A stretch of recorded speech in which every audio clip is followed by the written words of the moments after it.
Filme antes do filme é uma produção alemã de 1985 e é um documentário de Werner Nex, eu acredito que é assim que se pronuncia o nome dele. E nesse documentário são abordados e reunidos vários objetos cinematográficos, imagens antigas, cenas de efeitos especiais que descrevem a evolução do objeto fílmico e a evolução do cinema através da história.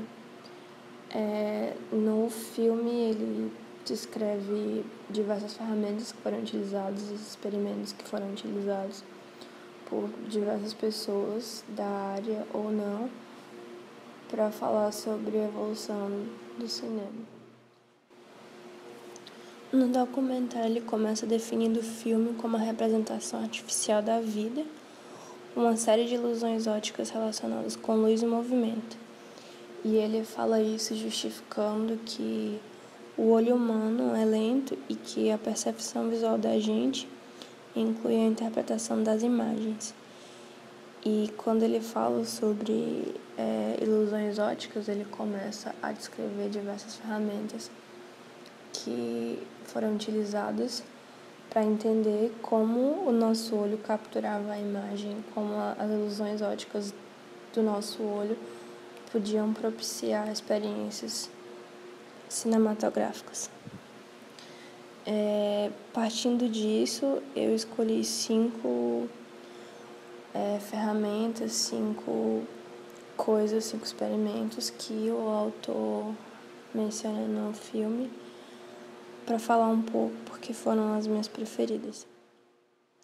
A câmara escura foi utilizada por artistas no século XVI, inicialmente como auxílio para esboço de pintura, e ela é basicamente uma caixa grande com um orifício, onde a luz passava por esse orifício e formava a imagem na parede dessa caixa.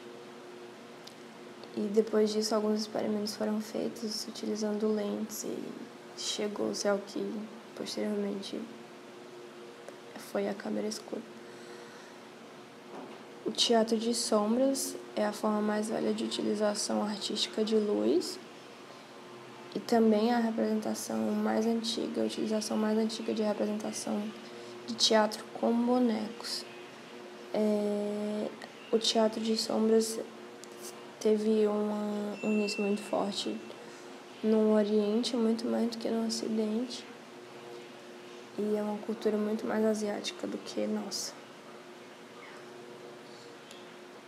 A lanterna mágica é um aparelho para projeção de imagens e ele se utiliza de um vidro que é pintado em cores translúcidas e tem uma fonte luminosa que geralmente era uma lanterna ou então uma vela, e essa luz passava por esses vidros que eram pintados e projetavam a imagem em algum lugar, uma parede, uma folha, algo do tipo. E foi o primeiro aparelho destinado a projeções coletivas, então a lanterna mágica foi o primeiro experimento que foi utilizado para entreter as pessoas de forma lúdica. O taumatrópio